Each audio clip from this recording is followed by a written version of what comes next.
Al-qawlu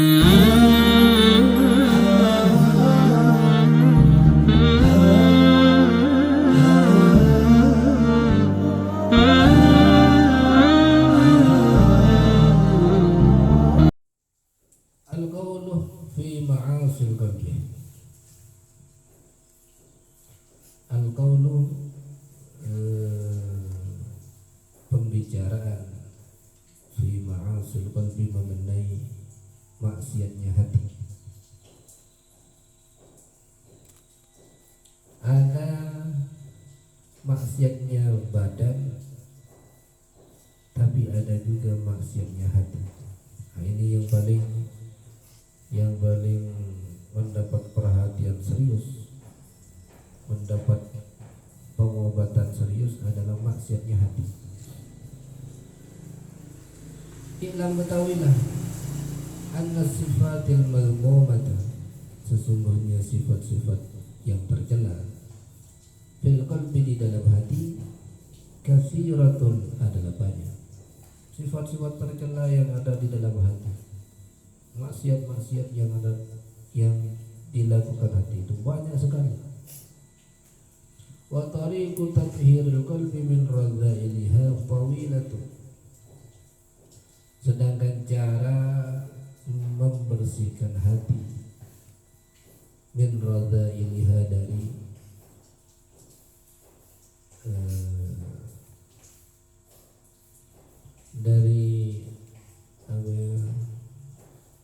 kejelekan-kejelekan hati, menyucikan. Adapun cara menyucikan hati min radzailiha, dari kejelekan-kejelekan hati, tawilatun, adalah panjang, lama. Wasabilul ilaji, dan adapun jalan mengobati, cara mengobati, fiha, terhadap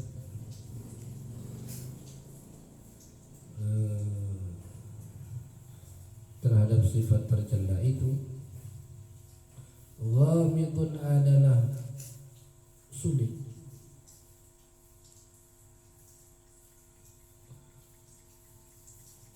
Cara mengobati penyakit hati atau maksiat hati itu sangat sulit sekali dan butuh waktu yang lama untuk bisa pulih seperti sedia kala. Faqadin darasa,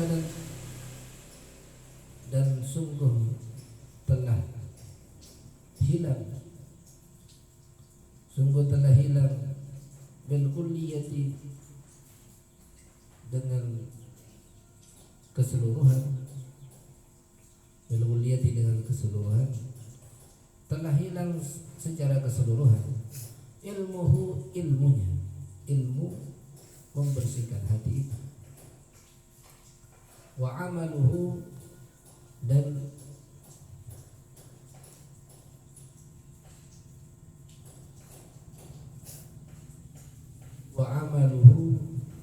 dan perbuatan dan amalnya, wa amaluhu, dan amalnya ilmu itu. Sedangkan ilmu untuk membersihkan hati, untuk memperbaiki hati, itu sudah hilang,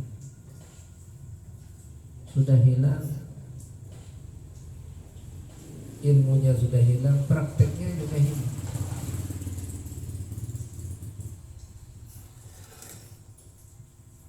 Tapi alhamdulillah kita sekarang sedang mempelajari ilmunya itu, ilmu yang sudah hilang itu ditulis kembali oleh Imam Al-Ghazali. Ini ilmu yang sangat langka, yang sangat berharga, ilmu dan praktek menyucikan hati, membersihkan hati. Mengapa ilmu membersihkan hati dan praktek membersihkan hati itu sudah hilang? Li ghaflatil khalqi, karena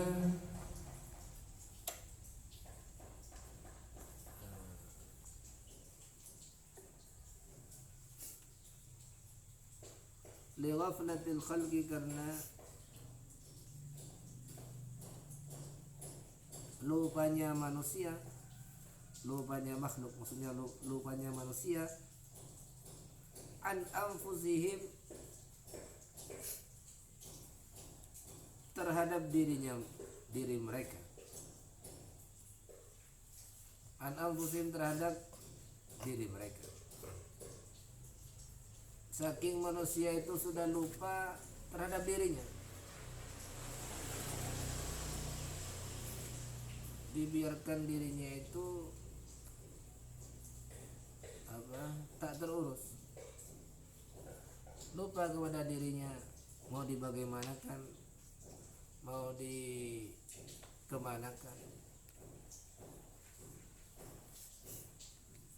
sehingga sampai tidak terurus. Wastiwalihim, dan sibuknya manusia bizakharifid dunia, dengan kemewahan dunia.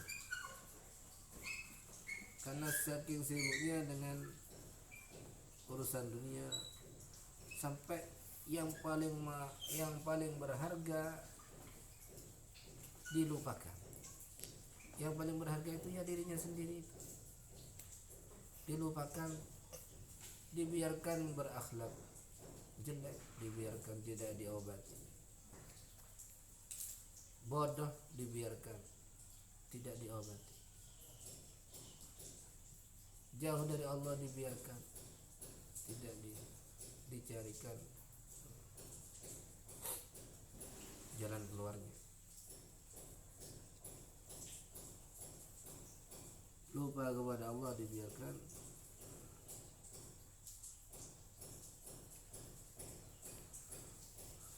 Wa qad istaqsayna, dan sungguh kami telah panjang lebar,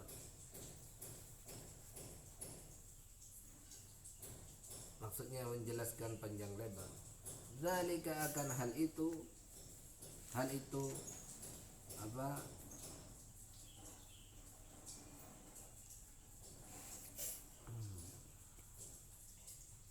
zalika, akan hal itu, kullahu, semuanya, kami telah komplit menjelaskan panjang lebar semuanya itu fi kitab Ihya Ulumuddin, di dalam kitab Ihya Ulumuddin, fi rubu'il muhlikati, di dalam seperempatnya muhlikat, wa rubu'ul munjiyat, dan seperempatnya munjiyat.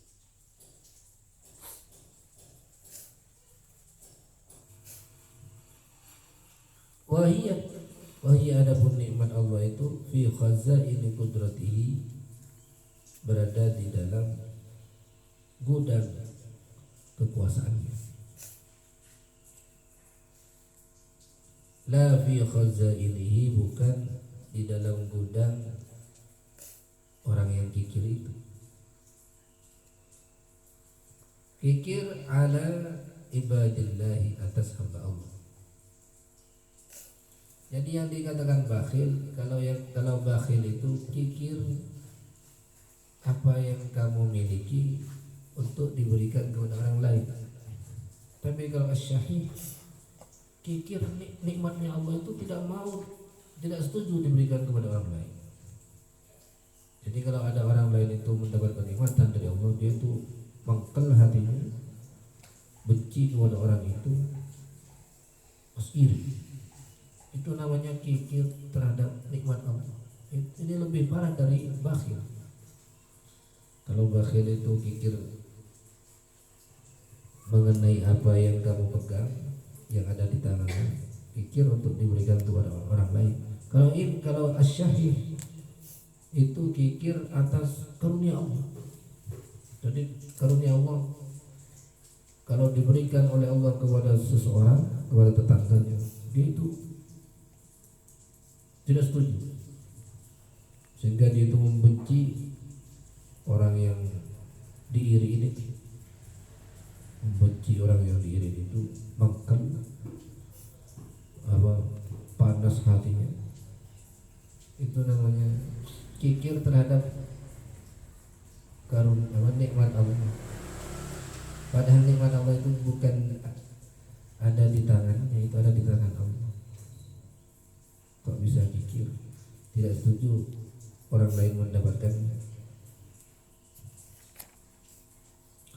Fasyuhuhu, maka adapun kikirnya orang ini a'zamu, adalah lebih besar. Wal hasudu, adapun orang yang hasad, huwa, adapun orang yang hasad,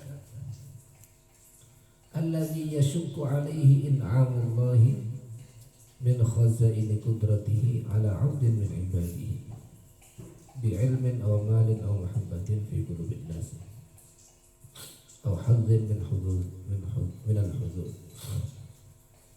Yang dikatakan hasud, orang yang dengki, orang yang iri dan dengki. Huwa, adapun al-hasud, alladzi yashukku, ialah orang yang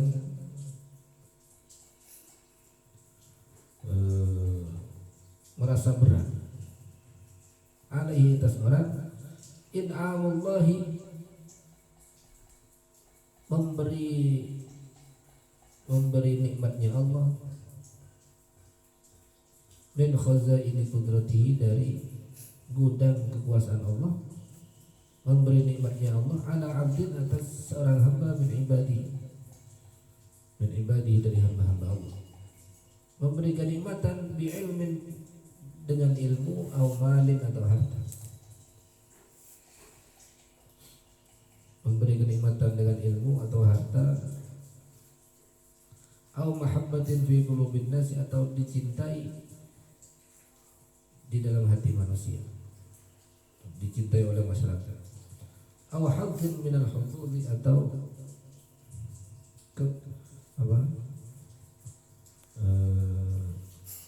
bagian minal hududi, dari bagian-bagian nikmat. Jadi yang dikatakan al-hasud, orang yang dengki, itu orang yang merasa berat kalau ada orang lain diberi nikmat oleh Allah. Kalau kamu punya teman, lalu temanmu itu diberi nikmat oleh Allah, pas kamu itu merasa berat, merasa mangkel di dalam hati, berarti kamu itu hasud, rakus, kikir kepada nikmatnya Allah, tak setuju bagi orang lain. Siapa kamu? Babas menentang Allah.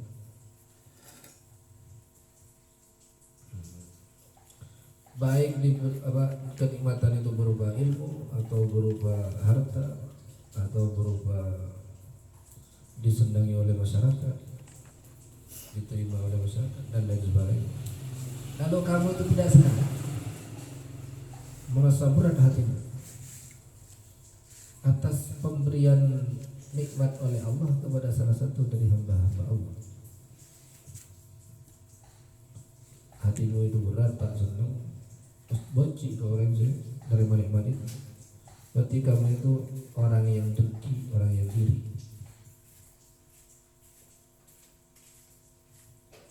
Ini termasuk maksiat yang besar yang tidak terlihat, yang ada di dalam hati. Hatta innahu la yuhibbu zawalah, hingga innahu, sesungguhnya orang yang hasud itu, la yuhibbu, adalah senang, zawalaha, hilangnya nikmat, anhu, dari orang yang diiri-iri.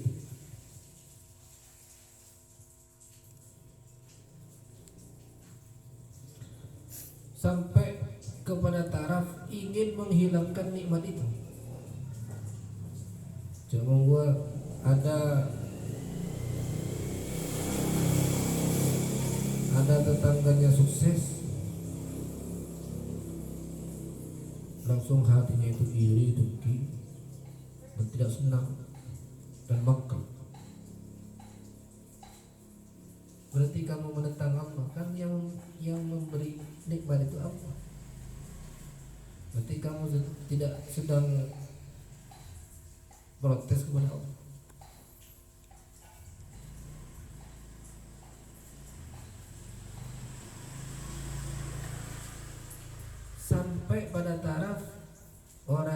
iri dengki itu mau menghilangkan nikmat itu dari yang menerimanya. Sampai Andi pikiran dorong mana sehero hero. Sampai punya pikiran itu apa? Orang yang hasud, orang yang iri dengki itu sampai punya pikiran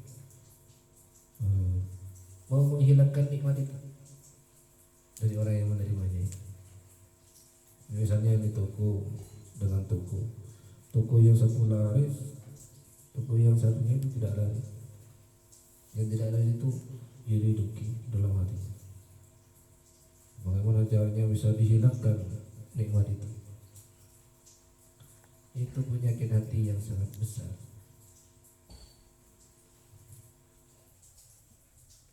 Itu namanya kamu tak setuju kepada kehendak Allah. Tidak mungkin dia itu sukses kalau tidak dikehendaki oleh Allah. Lalu kamu iri, berarti kamu itu menentang pilihan Allah. Dan berarti kamu itu kikir. Gudang karunia Allah yang sangat banyak itu kamu itu kikir mau diberikan godaan lain, padahal itu bukan milik. Kikir kepada yang bukan milik.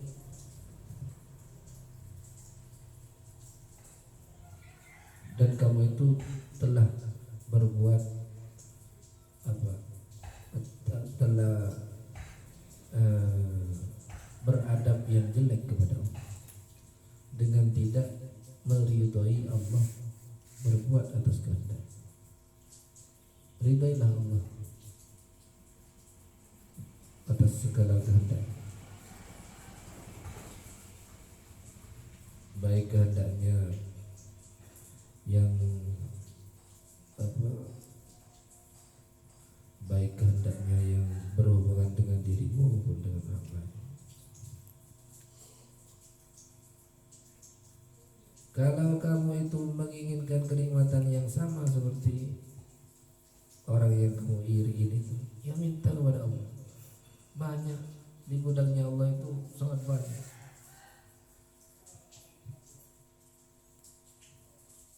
Permintaan 1000 kalinya seperti itu masih ada di gudangnya kenikmatan.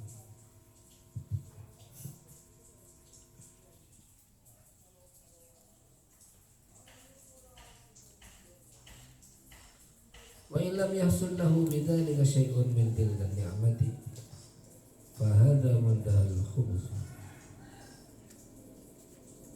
Wa illam yahsul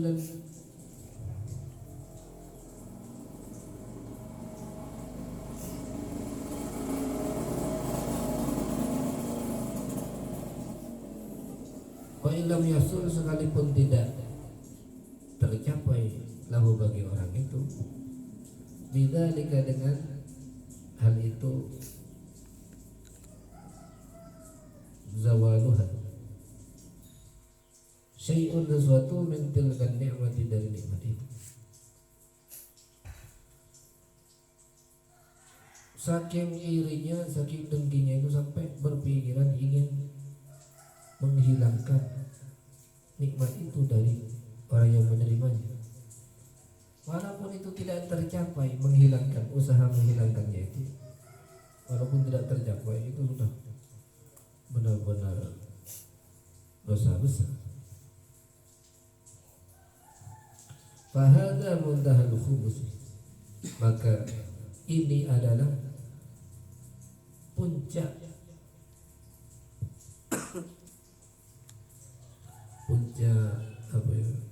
kejelekan. Ini adalah puncak kejelekan.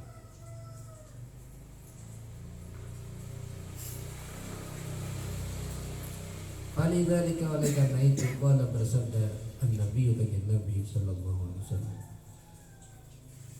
Bagaimana sabdanya Nabi?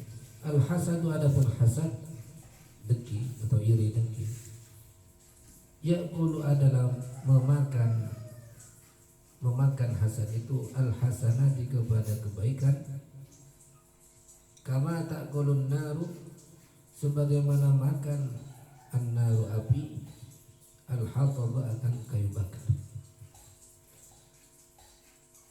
Penyakit iri dengki itu atau hasad itu dapat menghilangkan amal kebaikan, dapat menghilangkan amal baikmu seperti api dapat menghilangkan kayu bakar.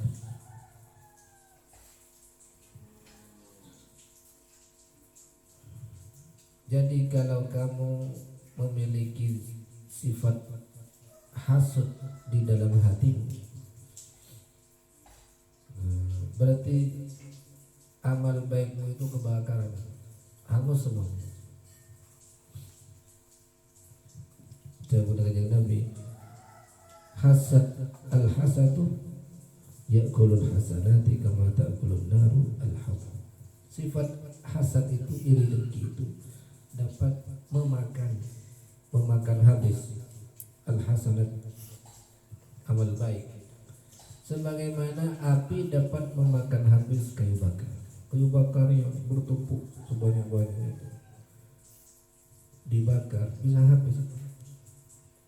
Kebaikanmu, saya ngatakan Quran, saya sholat berjamaah, saya sedekah, segala perbuatan baikmu itu dapat hangus oleh adanya sifat hasud di dalam hati.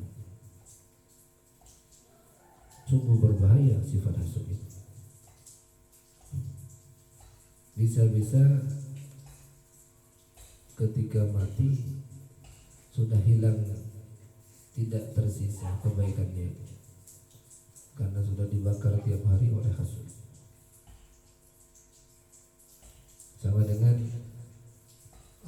kamu punya kayu bakar satu truk, tiap hari dibakar habis, tak terasa. Jangan-jangan amal baikmu itu yang kemarin-kemarin habis sudah karena dibakar oleh sifat hasad yang ada di dalam hatimu itu. Maka wajib kamu itu mengobati dari penyakit hasad. Wajib kamu itu membersihkan hatimu dari maksiatnya hati yang bernama hasad.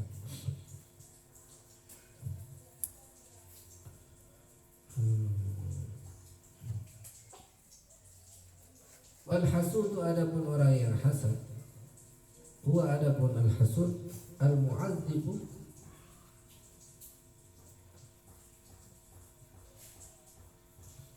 al mu'adzibu adalah orang yang diazab,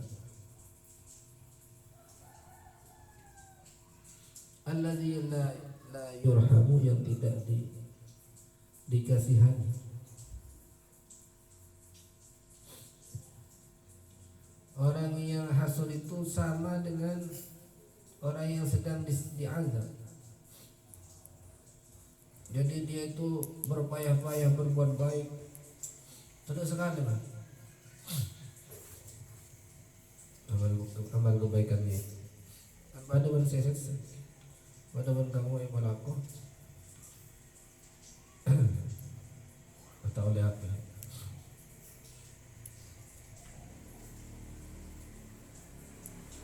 Wala yazalu fi azabin da'imin fid dunya, dan tidak henti-hentinya orang yang hasud itu fi azabin da'imin, berada di dalam azab yang terus menerus, berada di dalam azab yang terus menerus fid dunya, di dunia. Fa inna dunya la takhlu qattu min khalqin katsirin, karena sesungguhnya dunia itu la takhlu, tidak pernah sepi, qattu sama sekali, tidak pernah sepi sama sekali, tidak pernah kosong, min khalqin katsirin, dari makhluk yang banyak, min akronihi, dari orang yang sederajat, dari manusia yang sama, min akroni, dari manusia yang sama, wa ma'arifihi, dan kenalannya, iman dari orang an'amallahu yang memberi nikmat Allah alaihim atas mereka bi'ilmin dengan ilmu au malin atau harta au jahin atau pangkat fala yazalu fi azabin daimin fid dunya ila mautih. Fala yazalu maka tidak henti-hentinya orang yang hasud itu fi azabin daimin di dalam siksa, di dalam azab yang terus menerus fid dunya di dunia ila mautihi hingga matinya orang itu. Wala azabul akhirati dan sungguh adapun azab akhirat asyaddu adalah lebih berat wa akbaru dan lebih besar.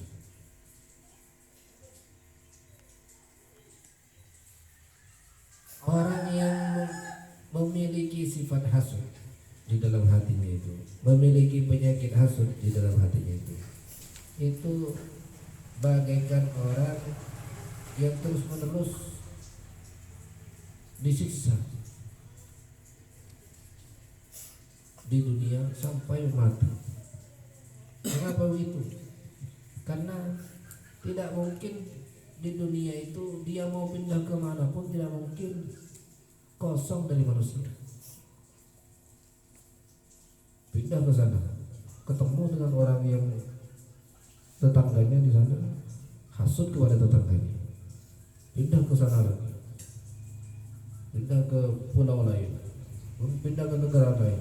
Di negara lain itu pun tidak kosong dari manusia, ketemu dengan manusia, bertemu dengan manusia, lalu dia hasad kepada manusia itu. Jadi orang yang hasad itu tersiksa sendiri. Kebencian itu menyiksa. Sifat hasad itu, iri dengki itu menyiksa sebenarnya. Di dunia itu sudah menyiksa, membuat kamu itu tidak damai hatinya, tidak tentram hidupnya. Itu sudah siksaan itu. Sedangkan di akhirat lebih berat lagi siksaannya. Oleh karena itu memilihlah bersih hati dari sifat hasad. Kamu ridha kepada Allah, setiap pagi kamu sudah membaca raditu billahi rabban wa bil islami dinan wa bi Muhammadin sallallahu alaihi wasallam nabiyyan wa rasulah. Sudah membaca itu 3 kali. Apa artinya itu? Saya ridha kepada Allah sebagai Tuhan. Bertindak apa saja Allah itu memberi kenikmatan kepada tetangga saya, memberi ilmu kepada teman saya. Semuanya itu saya ridha kepada Allah atas semua pemberian Allah kepada saya maupun kepada selain saya. Saya ridha kepada Allah atas pilihan Allah, keputusan Allah untuk diri saya dan untuk orang lain. Damai, tenang.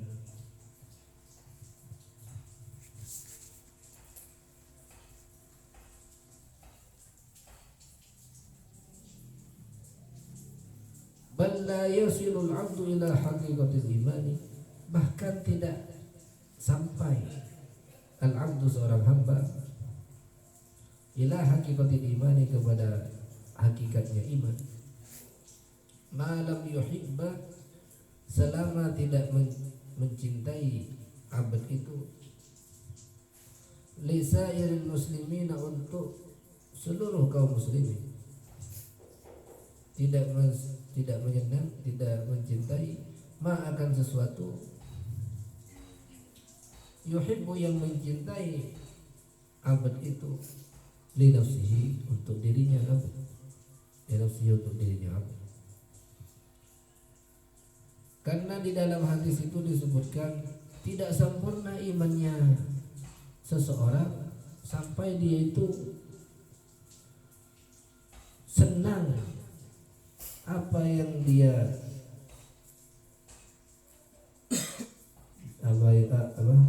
senang apa yang dia inginkan tercapai, sama dengan senangnya menyenangi seperti itu juga untuk orang lain. Sebelum seperti itu berarti belum mencapai hakikat iman. Baru kamu mencapai hakikat iman kalau kamu itu senang untuk orang lain apa yang kamu senang untuk dirimu. Kamu senang untuk dirimu masuk surga, maka kamu belum sempurna imannya sebelum kamu senang orang lain pun dan masih bisa masuk surga. Kamu mencintai apa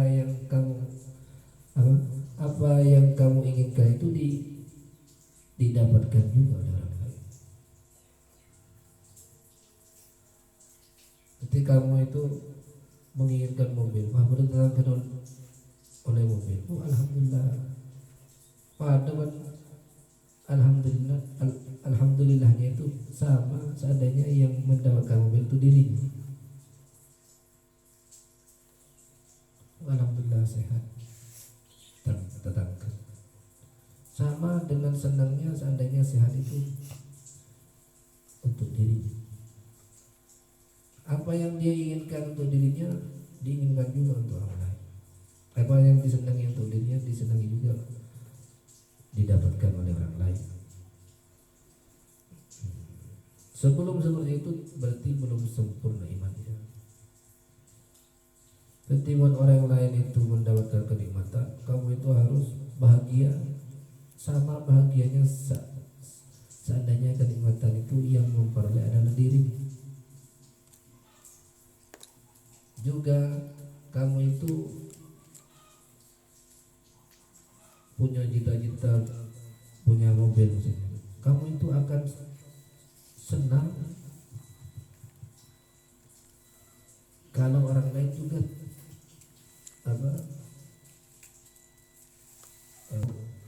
diperoleh oleh orang lain. Itu kalau bisa seperti itu berarti sampai kepada hakikat iman. Allahu a'lam bishawab. Wallahu a'lam.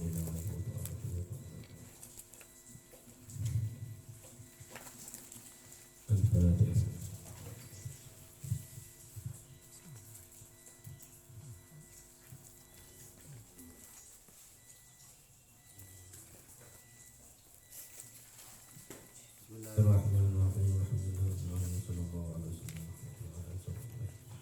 Rabbana علمتنا رب علمنا الذي ينفعنا رب فقنا وفقر لنا وقربة لنا في ديننا وعن الكتب أنثى وذكر رب وفقنا ووفقهم لما ترتضي قولا وفعلا كرما وارزق الكل حلالا دائما وأخل أذكياء لنا نهضى بالخير وننفى كل شر ربنا وأصلح لنا كل الشؤون وأقر بالرضا منك العيون واقض عنا ربنا كل الديون قبل أن تأتينا رسل المنون واغفر استر أنت أكرم من صدر وصلاة الله كرش المصطفى من إلى الحق دعانا والوفى بكتاب فيه للناس الشفاء وعلى الآل الكرام الشرفاء وعلى الصحب المصابيح الغرى اللهم اهدنا بهداك واجعلنا ممن يسارع في رضاك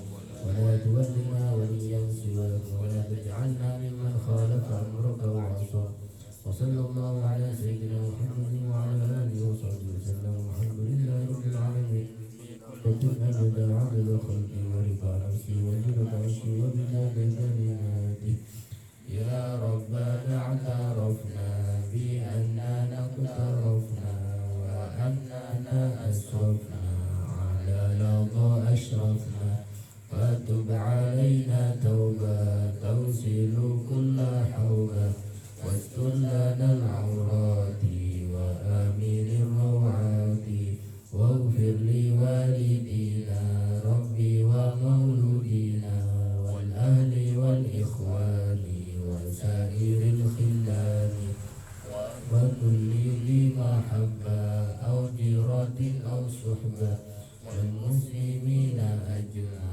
آمين ربي اسمع فضلا